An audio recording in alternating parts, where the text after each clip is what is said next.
하나님 말씀 보겠습니다. 하나님 말씀은 사도행전 13장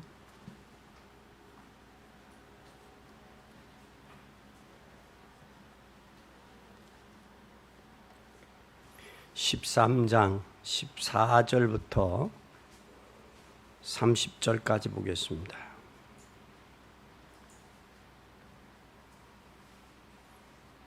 14절부터 저희는 버가로부터 지나 비시디아 안디옥에 이르러 안식일에 회당에 들어가 앉으니라.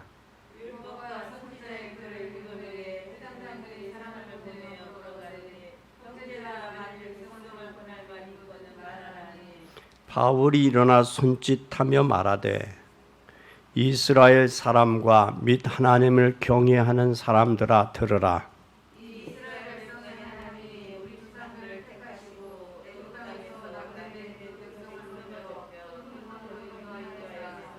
광야에서 약 40년간 저희 소행을 참으시고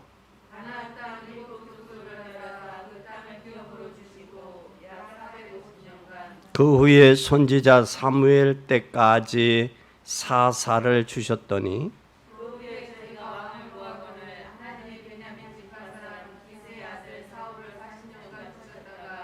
패하시고 다윗을 왕으로 세우시고 증거하여 가라사대 내가 이새의 아들 다윗을 만나니 내 마음에 합한 사람이라 내 뜻을 다 이루게 하리라 하시더니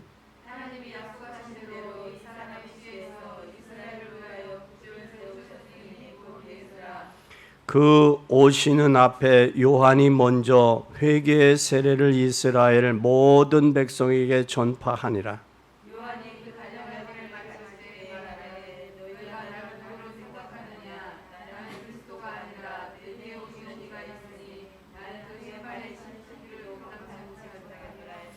형제들아 아브라함의 후예와 너희 중 하나님을 경외하는 사람들아 이 구원의 말씀을 우리에게 보내셨거늘 예루살렘에 사는 자들과 저희 가문들이 예수와 및 안식일마다 외우려 아마 선지자들의 말을 알지 못함으로 예수를 정죄하여 선지자들의 말을 행하게 하였더라.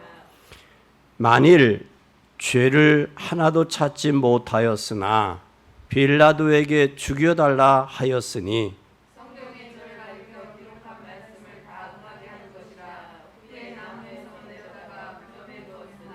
예수께 하나님께서 죽은 자 가운데서 저를 살리셨느니라. 아멘. 오늘 봉독한 말씀을 통해서 여러분 은혜가 되기를 예수님의 이름으로 축원합니다. 오늘 바울은 복음을 전하다가 어디로 들어갔어요? 회당에 들어갔어요. 회당에 들어갔는데 제사장이 뭐라고 하느냐면 할 말 있으면 해라 그 말이에요. 할 말이 있으면 권면할 말씀이 있으면 권면해라. 이 권면하라는 설교하라는 그 말씀이 아니라 권면하라. 이 권면하는 말씀 속에서 왜 우리 인생에게 핍박이 오고 고난이 오고 위기가 오는지 이것의 이유를 알아야 돼. 왜 우리에게 인생에 살면서 고난과 핍박과 위기가 오는지 이거에 대한 이유를 여러분들이 붙잡고 올바른 해석을 하면 여러분은 승리할 수가 있습니다. 핍박과 고난과 위기 가운데 왜 오는지 이유를 알지 못하고 이것을 통해 올바른 해석을 하지 못한다면 여러분 우리는 고난과 핍박과 위기는 상관이 없는 사람이 됩니다. 이 고난과 핍박과 위기가 상관이 없는 사람이 되면 하나님의 계획과는 정반대의 삶을 살아가고 있다는 사실입니다. 오늘 여러분들의 말씀을 받을 때 핍박과 고난이 오는데 반드시 하나님은 핍박과 고난과 위기 속에서 하나님의 계획이 있는데 그 계획을 붙잡고 발견하는 여러분이 되기를 바랍니다. 그런데 대다수 많은 사람들은 핍박과 고난과 위기를 피하려고 그래요. 피하려고 하기 때문에 하나님과 뭐가 되느냐? 하나님과 상관없는 삶을 살아가요. 그리고 고난과 핍박과 위기가 올 때는 나의 잘못된 부분을 수정해서 하나님을 향할 수 있는, 하나님을 바라보는 그런 기회가 돼야 되는데 그것을 우리는 피하려고 한다는 사실이에요. 오늘 본문에 핍박받은 현장이 있었습니다.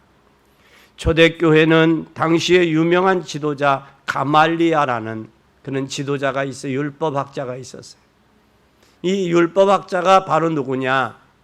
바울이 이 가말레아 문화생이었다라는 사실이에요. 그가 유대인들이 이 초대교회를 핍박을 할 때 이 가말리아 율법학자가 뭐라고 말을 했느냐면, 저 마가다락방에서 시작한 교회를 핍박하지 마라. 왜 핍박하지 말아야 되느냐면, 저들이 틀린 거면 얼마 가지 않아서 무너질 것이고, 저들이 하나님의 계획에 의해서 세워진 것이라면 당신들은 하나님의 계획을 가로막는 역할을 한다 라고 이야기를 했어요. 그래서 그때 당시에 이 율법학자 가말리엘이 유명하고 또한 존경받는 사람이기 때문에 그 말을 믿고 그 핍박을 유대인들이 핍박을 그쳤어요. 그치면서 오늘 바울에게 할 말 있으면 해라 라고 한 말이 바울에 해당해서 증거된 말씀이에요. 오늘 바울이 해당해서 증거된 것은 이스라엘 백성들에게 구약 성경을 비롯해서 신약에까지 예수님의 부활까지 이야기를 했어요. 이스라엘 왕 중에 너희들이 사사 시대에 사사들을 세웠는데 너희들이 사사들의 말을 듣지 않았지 않냐. 그리고 그 사사들을 지나서 이제는 누구를 세웠느냐? 너희들이 원해서 왕들을 세우지 않았느냐. 근데 사울 왕은 40년 동안 너희들을 다스렸지만 하나님이 패했다. 그리고 다윗 왕을 세웠다. 역사를 이야기하고 있는 거예요. 왜? 회당은 뭐 하는 곳이요? 장사하는 곳들이 아니란 말이에요. 회당은 배운 지식인들이 있기 때문에 지식적인 논제를 전개해서 저들로 하여금 설득시키고 사실을 확인하는 거예요. 그 확인하는 가운데서 사울을 패하시고 하나님이 다윗을 택했는데, 다윗은 내 마음에 합한 사람이라, 합한 사람을 통해서 내 뜻을 이루게 하시리라. 하나님은 이 시대의 핍박과 위기와 고난 때에 세상적인 방법으로 그 고난과 핍박과 위기를 피하고 넘어가려고 하느냐, 아니면 고난과 핍박과 위기 가운데 하나님의 계획이 뭔가 계획을 붙잡고 가느냐, 그 사람을 하나님의 마음에 합한 사람으로 하나님이 인정한다는 사실이에요. 하나님이 인정하는 그 사람을 통해서 하나님의 뭘 이루신다? 하나님의 뜻을 이루게 하신다. 그러면서 하나님이 약속하신 대로 이 사람의 씨에서 이스라엘을 구원하는 구주가 오셨는데 그분이 곧 주 예수, 그 예수님이시다. 그래서 그 예수님이 땅에 오시기 전에 세례 요한을 통해서 회개의 세례를 베풀고, 그리고 회개의 세례를 베풀면서 요한이 했던 것처럼 나는 그의 신들매도 감당치 못하겠다. 그 중에 너희 중에 하나님을 경외하는 사람들아, 우리 구원의 말씀을 우리에게 보내셨거늘 예루살렘에 사는 자들과 또 저희 관원들이 예수님과 및 안식일에 외우는 바 선지자의 말을 잊지 못하고 예수를 정죄하여 십자가에 너희들이 못 박아 죽였다라는 거예요. 그러니 이제라도 늦지 않았으니, 그 죽었는데 나무에 달아 죽었는데 그분이 3일 만에 부활하셨다. 그리고 그 사실을 구약의 성경으로부터 신약의 예수님이 십자가 지시는 그 사건, 그 장면들까지를 적나라하게 회당에서 증거하는 거예요. 그때 당시는 그렇게 하면 은혜 받겠어요, 못 받겠어요? 인정하겠어요? 못하겠어요? 인정을 할 수밖에 없죠. 그래서 너무 자기네들의 사실이 맞고 그 인정이 되니까 야 이제 다음에도 또 와라. 다음 안식일에도 또 와서 우리에게 증거해 달라 그랬어요. 근데 다음 안식일에 가니까 뭐라고 하느냐면 다음 안식일에 가니까 사람들이 어떤 사람들이 모였느냐면 여기에 이방인들까지도 듣고 땅끝까지 구원의 복음을 증거하기 위해서다. 그러니까 44절에 뭐라고 하느냐 보세요. 안식일에 온 성이 거의 다 하나님의 말씀을 듣고자 하여 모였어요. 회당에서 하나님의 말씀을 증거하고 그들이 수긍을 하고 인정을 하고 다음 안식일 날 모였는데 그 성에 있는 사람들이 다 뭐 하러 왔다? 말씀을 듣고자 왔다는. 이 들으러 왔는데 그때에 유대인들이 그 무리를 보고 45절에 보니까 뭐가 가득하여? 시기가 가득하여. 왜냐하면 이방인뿐만 아니라 그 성의 모든 사람들이 회당에 모였단 말이에요. 하나님의 말씀을 듣고 수긍하고 인정한단 말이에요. 그런데 여기에 유대인들은 뭐가 있었어요? 그 마음에 시기가 있었어요. 시기가 있어서 뭐 했느냐? 가득하여 바울의 말한 것을 반박하고 비방하는 거예요. 그 마음 속에 뭐가 들어가 있느냐라는 거예요. 그 마음 속에 고난과 위기와 핍박은 어디로부터 오느냐? 그들의 마음 속에 시기로부터 온다라는 사실이에요. 시기하여 핍박할 뿐만 아니라 땅끝까지 구원하시는 그 주님의 계획을 이들이 방해하는 거예요. 초대교회가 하나님의 계획을 방해하는 게 아니라 유대인들이 하나님의 계획을 방해하고 있는 거예요. 잘 보세요. 그러면서 여기에 48절에 이방인들이 듣고 기뻐하여 하나님의 말씀을 찬송하며 영생 주시기로 작정한 자는 다 믿더라. 그 속에서 하나님의 어떤 사람이 있느냐? 택한 사람이 있다라는 거예요. 택정하면서. 사실대로 복음이 증거됐는데 그 복음을 시기 때문에 몇몇해 유대인들의 시기 때문에 복음을 가로막았어요. 그런데 누가 역사하셔요? 하나님의 성령이 역사하시는 거예요. 오늘 우리는 여기에 핍박 속에 진리는 없어지지 않는다는 사실을 기억하고 그 핍박 속에서 진리는 없어지지 아니하지만 핍박한 자의 후대들의 비참함을 우리는 다시 한번 볼 수 있는 그런 기회가 됐으면 좋겠습니다. 오늘 여기에 왜 전도자는 핍박하는가? 왜 위기와 고난이 오는가? 첫째, 근본적으로 사람은 저주의 길과 축복의 길이 있어요. 성경에는 두 길이 있다고, 좁은 길과 넓은 길이 있다고 그랬어요. 축복의 길과 저주의 길이 있다고 그랬어요. 순종의 사람이 있고 불순종의 사람이 있다고 그랬습니다. 믿음의 사람이 있고 불신앙의 사람이 있다고 그랬어요. 믿음으로 아멘하고 순종하는가 하면 불평하고 원망하는 사람이 있고 비방하는 사람이 있다고 그랬습니다. 오늘 여러분 저주의 길과 축복의 길이 있는데 그 사람들은 어느 길을 선택했냐? 저주의 길을 선택한 사람들이에요. 그 저주의 길을 선택했다라는 말을 우리는 역사에서도 볼 수 있어요. 역사에서. 성경의 역사에서도 볼 수 있지만 세계 역사에서도 우리는 볼 수 있어요. 그러면 우리는 복음을 막은 유대인들은 근본적으로 어느 길에 섰어요? 저주의 길에 갔어요. 저주의 길. 복음을 죽은 거로 알면서 전한 초대교회는 근본적으로 축복의 길에 섰어요. 죽을 줄 알면서도 복음을 전했어요. 유대인들에게. 핍박을 받으면서도 복음을 전했어요. 복음 전하면 위기가 올 줄 알면서도 복음을 전했어요.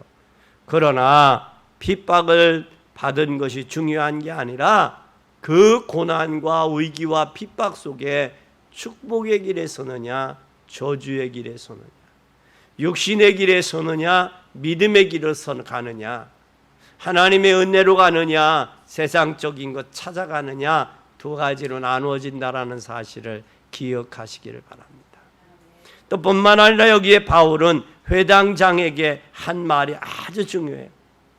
그리스도는 이미 구약에 너희들이 다윗을 택하고 다윗의 후손을 통해서 이 땅에 메시아로 오셨다. 다윗의 후손을 통해서.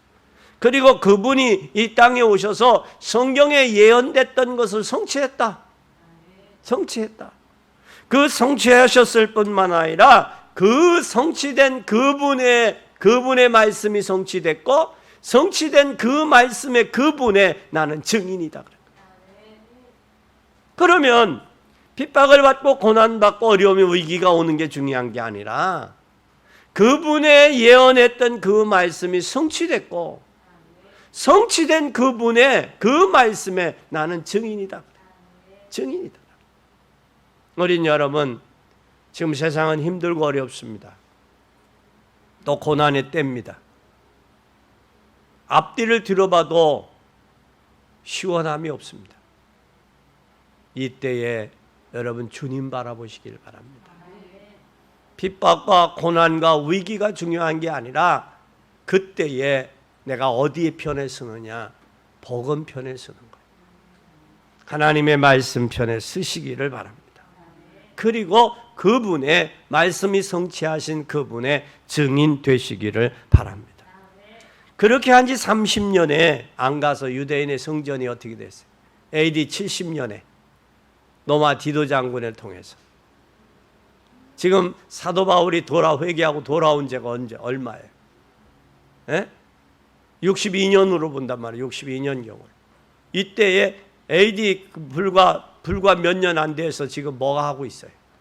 예루살렘 성이 완전히 함락됐고 AD 70년 로마 디도 장군을 통해서 예루살렘 성이 완전히 함락되죠.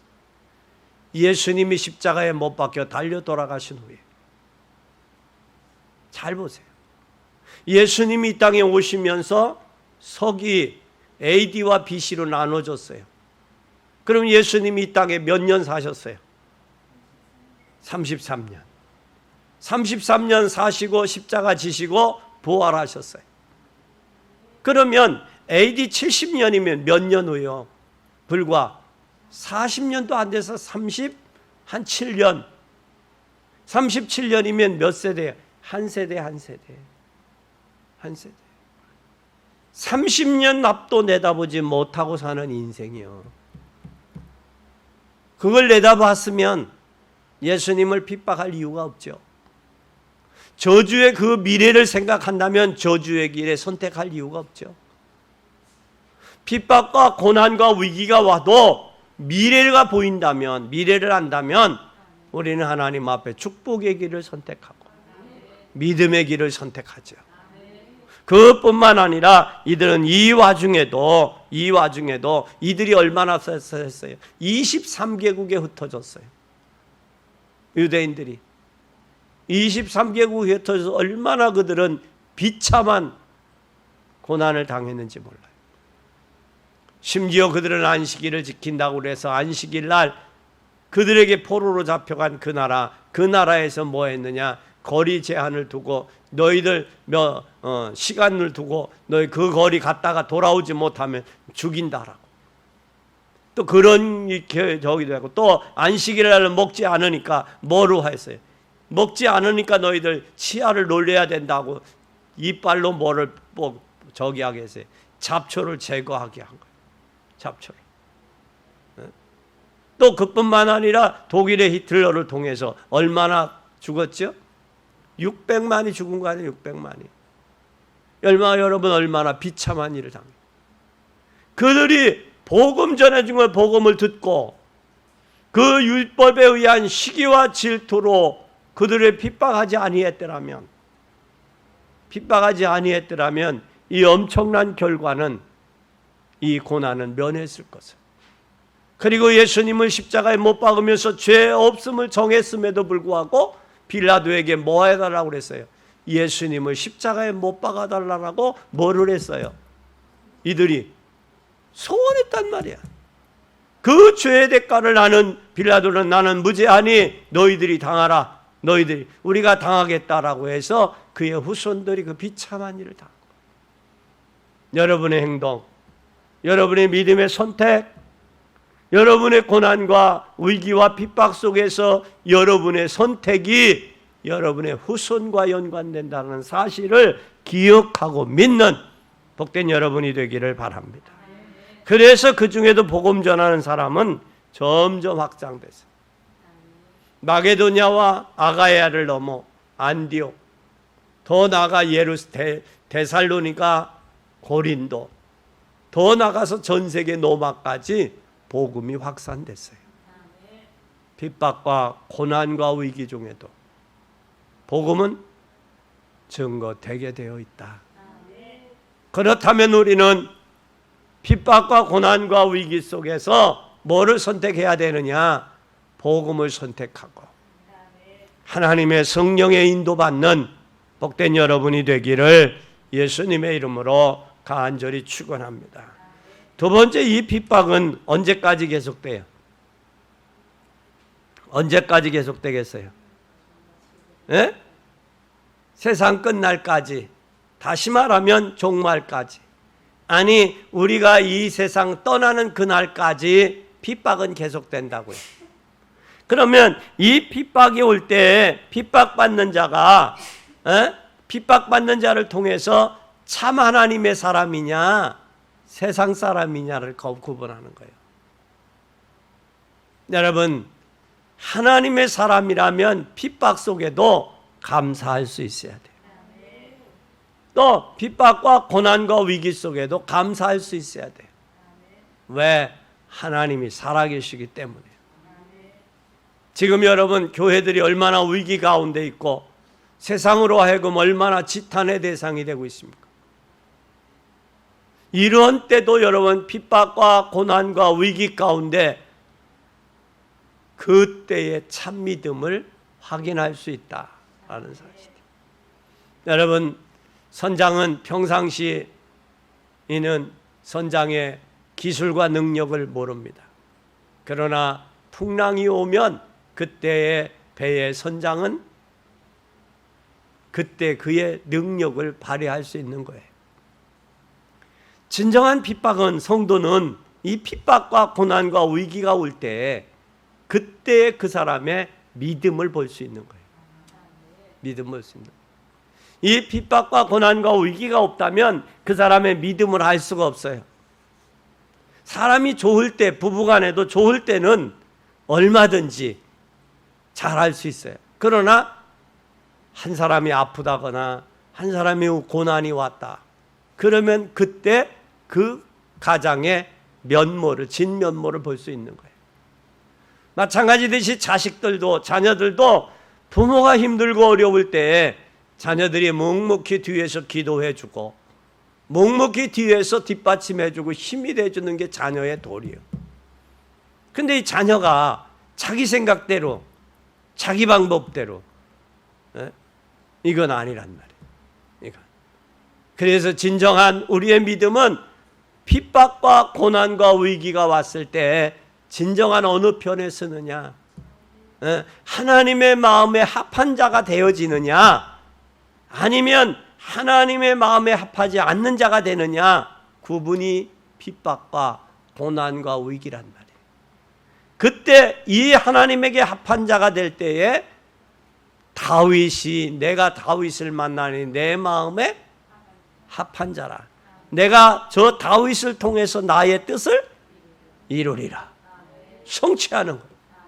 그래서 이 핍박과 고난과 위기를 통해서 하나님의 계획을 이루어가고 성취하는 복된 여러분이 되기를 바랍니다. 유대인들의 문제는 무엇이었어요? 그들은 예수 그리스도, 다시 말하면 메시아가 오셨음에도 불구하고 아직 안 오셨다고 하는 거예요. 그리고 예수님이 메시아임에도 불구하고 메시아가 아니라는 거예요. 그래서 그를 십자가에 못 박는 거예요. 십자가에 못 박은 거예요. 또 뿐만 아니라 그들은 이것이 초대교회는 전혀 그들의 핍박과 고난과 어려움에도 전혀 두려워하지 않았어요. 네? 그래서 초대교회를 통해서 복음의 역사와 진보가 나타난 거예요. 핍박을 두려워하지 마세요. 고난과 위기가 올 때 여러분 무너지지 마세요. 대다수 사람들은 이 핍박과 고난과 위기가 오면 무너지더라고. 그리고 자기 입장에, 자기의 마음에, 자기의 이 편에서 생각을 하고 자기 편에서 말을 하더라. 한번 잘 보세요. 여러분 민수기 14장의 모습 속에 보면 두 무리가 나오잖아요. 12명이 현장을 봤어요. 목격했어요. 확인했어요. 하고도 10명은 갈 수 있다 없다? 못 간다고 하잖아요. 못 간다고 하니까 백성들을 뭐예요? 자기만이 아니라 백성들을 뭐예요? 울리잖아요. 방송되고 가고 울리잖아요. 그러나 2명은 뭐라고 우리 이야기를 해요? 맞다, 당신들이 말한 게 사실이다. 그러나 저들은 뭐가 없다? 보호자가 없다. 잘 보세요. 현실만 보고 현실과 환경 본 사람과 뒤에 역사하시는 주님을 본 사람의 차이가 여기에서 나타나는 거예요. 그 위기와 고난과 핍박 속에 눈에 보이는 현실과 환경을 본 사람이냐, 아니면 현실과 환경을 넘어 뒤에서 역사하시는 하나님의 절대적인 주권과 하나님의 능력을 인정하느냐 보느냐에 따라서 표현력도 다르고 말하는 것도 다르고 행동도 다르잖아요. 표현과 말과 행동이 다르니까 그의 말을 듣는 사람의 마음을 감동하는 거예요. 그런데 10명은 자기의 입장에서 보고 자기 입장에서 듣고 자기 입장에서 환경과 현실에서 이야기를 하잖아요.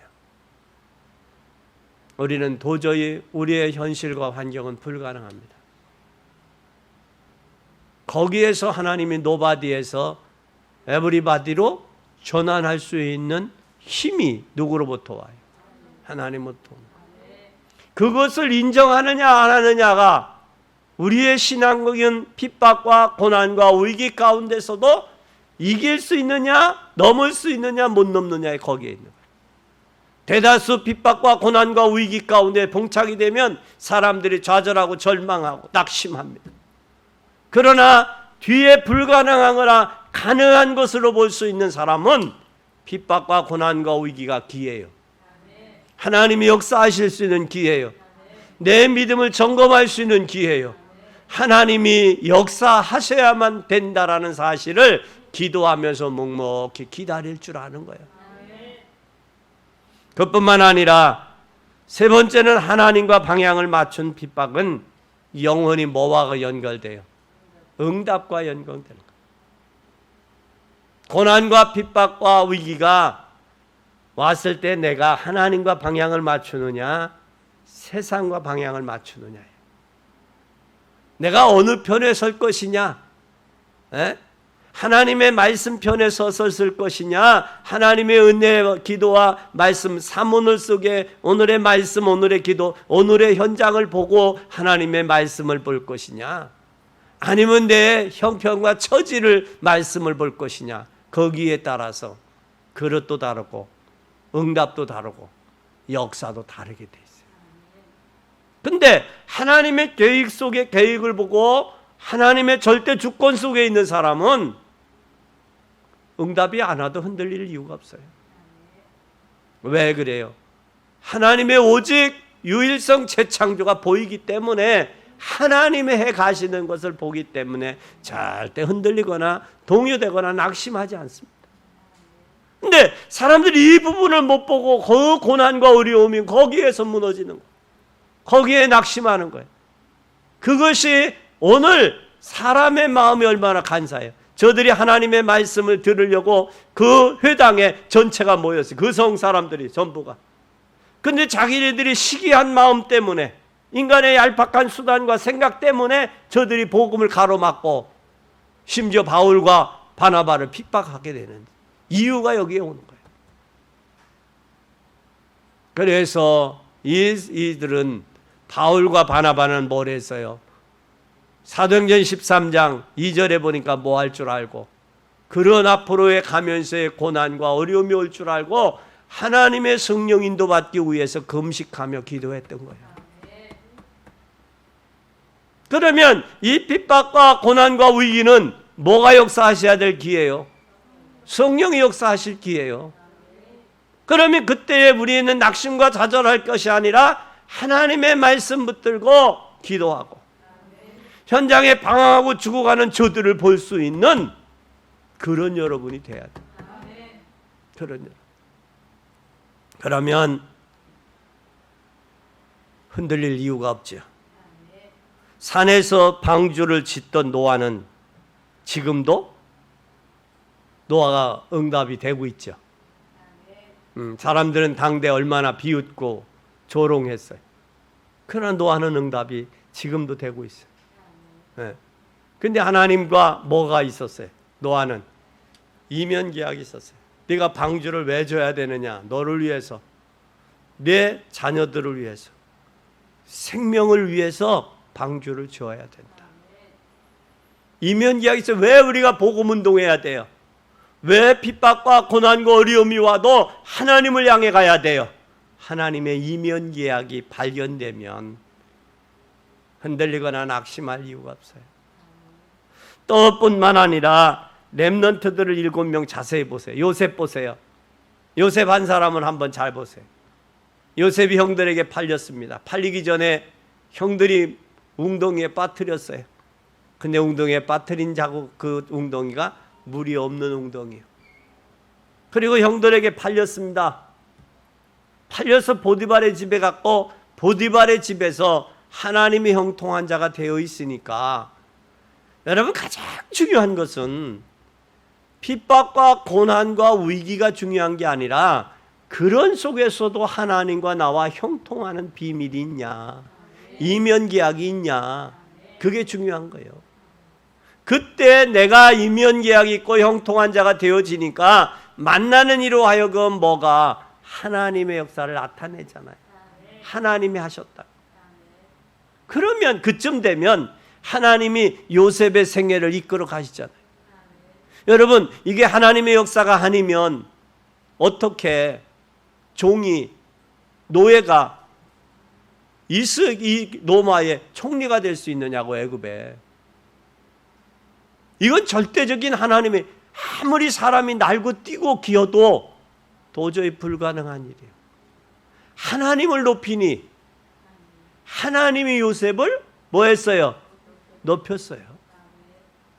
하나님의 영광을 드러내니까 하나님이 요셉을 드러내 주시는 거예요. 그뿐만 아니라 히브리 11장의 증거들이, 구약의 성도들의 증거들, 로마서 16장의 초대교회 성도들의 증거들, 그들의 모두가 이면계약, 영세전에 감추어뒀던 것을 하나님이 드러내기 위해서 보여줄 사람들, 이 사람들이 어떤 사람들이냐? 이 복음의 사람들이라는 거예요. 하나님을 향하는 사람들이라는 거예요. 이건 영원한 응답과 연결된 사람들이라는 거예요. 그래서 초대교회는 복음을 전하다가 뭘 했어요? 순교했어요. 순교도 어거지로 순교한 게 아니에요. 기쁨으로, 감사함으로. 그렇잖아요? 스데반 집사님이 순교했어요. 그 스데반 집사님은 복음이 증거되는 곳에는 지금도 증거되잖아요. 지금도. 네? 이건 영원한 응답이란 말. 초대교회가 복음 전하다가 순교했던 그들, 하나님의 역사예요. 1517년도에 말틴 루터가 종교개혁을 외쳤어요. 천주교가 하는 일들이 잘못됐다. 성경에서 너무 벗어났다.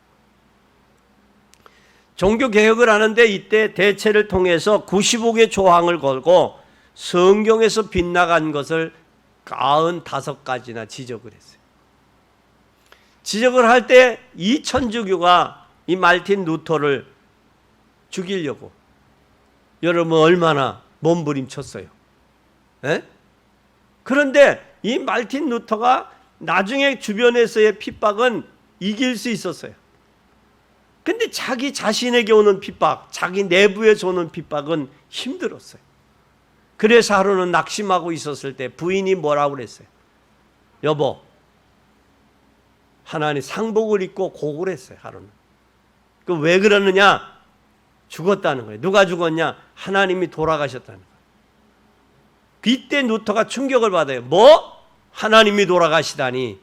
당신이 하나님, 당신의 하나님이 돌아가시 않으셨으면 하나님의 일을 하다가 왜 낙심합니까? 여기에서 루터가 힘을 얻고 종교개혁을 하는 거예요. 종교개혁을 하는 거예요. 그때 당시에 지금도 있지만 천주교가 주장했던 연옥, 또 그때 당시 뭐 팔았어요? 죄를 속하는 속죄제를 팔았어요. 속죄를. 그래서 연옥에 있다가 후순들이 헌금을 많이 하면 그 연옥에 있던 것이 어디로 간다? 낙원으로 간다. 네? 그래서 그들은 속죄제까지 팔아서 속죄를 표까지 팔았어요. 여러분, 이단들이 하는 짓거리들을 했단 말이에요. 그런데 루터가 종교개혁이 됐어요, 안 됐어요? 하고 지금도 끊임없이 우리는 개혁을 해야 돼요. 왜 그러냐? 지금 이 시대는 종교 다원화 시대가 됐어요. 종교 다원화 시대에 대해서 타 종교에도 불교에도 다른 데에도 구원이 있다라고 이야기를 하는 그런 무리들이 하나둘 튀어나오기 시작했어요. 그래서 나온 것이 이제는 차별금지. 차별금지가 되면 오직 유일성 재창조는 이제는 교회에서 이야기하지 못하도록 강단에서 그걸 막고 있다라는 사실이에요. 여러분이 옳고 그름을 구분해야 돼요. 진짜인지 가짜인지 구분해 줘야 돼요. 방향 제시해 줘야 된다고요. 그것은 우리로 하여금 성도들로 하여금 뭐 하도록 입에 자갈을 먹이는 거예요. 목사들로 하여금. 또 전도하지 못하도록 만든 전도와 선교를 가로막는 거예요. 이건 엄청난 겁니다. 그들의 생각 속에 뭐가 들어가 있느냐? 이들의 시기하는 마음, 이들의 질투, 유대인들의 그게 있어서 바울과 실라를 막았고 바울과 실라를 그 성에서 쫓아냈던 것처럼 지금 하는 짓거리들이 그런 짓거리들을 하고 있단 말이에요. 그런데 복음을 가로막고 핍박을 하는 그 단체나 그 개인은 반드시 역사에 증거해주고 있다라는 사실이에요. 우리는 절대 망하는 길에 가지 아니하도록 저들을 돌이키게 하고 영적 관계와 영적인 것과 연관된다는 사실이에요. 오늘 한번 44절을 보십시다. 그 다음에 안식일에는 온 성이 거의 다 하나님의 말씀을 듣고자 하여 모이니. 거의 다 모였다. 거의 다. 그 성에. 거의 다면 몇 프로 좀 될 것 같아요? 에? 거의 다. 거의 다. 소수는 빠졌겠죠. 급한 일 있는 사람. 뭐 결혼해서 또 아니면 죽은 사람은 빠졌겠죠. 근데 거의 다. 그 성에 거의 다. 그 성에 거의 다. 그런데 오늘 본문에 보면 우리에게는 반드시 뭐가 있어요? 한계가 있어요.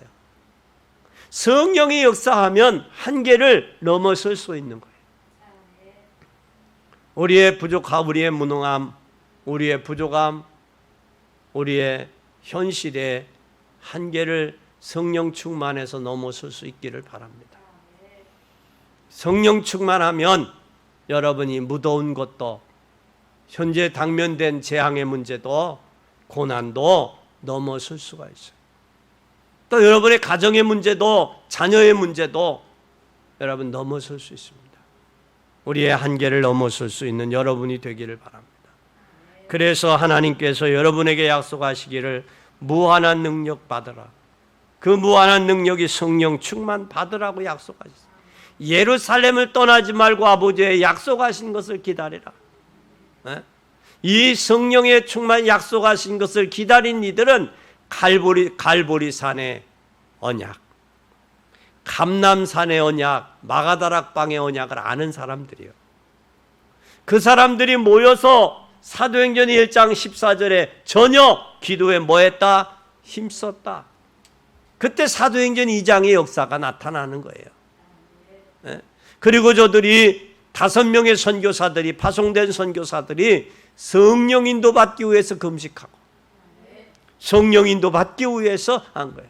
그래서 우리에게 당면된 고난과 핍박과 위기는 성령 충만해서 이 고난과 핍박과 위기를 넘어서고, 또한 고난과 핍박과 위기 속에 하나님 앞에 축복의 길을 선택하고, 축복의 길을 선택할 뿐만 아니라 하나님과 통하는 기회가 되고, 그리고 하나님과 통하는 기회뿐만 아니라 방향을 하나님께 맞추면 영원한 응답과 방연결이 되고, 그리고 우리 한계를 넘어설 수 있다. 그것이 바로 뭐냐? 성령 충만이다. 여러분, 하나님이 예비하는 축복을, 놓은 축복을 찾으세요. 그걸 찾아내는 것이 성령 충만입니다. 우리는 여러분 다른 데 힘이 필요 없습니다. 또 다른 데 힘을 얻을 수도 없어요. 하나님이 여러분에게 주시는 굉장한 약속은 그 힘을 얻어야 됩니다. 그래서 여러분, 이 힘을 얻고 이 축복을 회복하는 복된 여러분이 되시기를 예수님의 이름으로 간절히 축원합니다.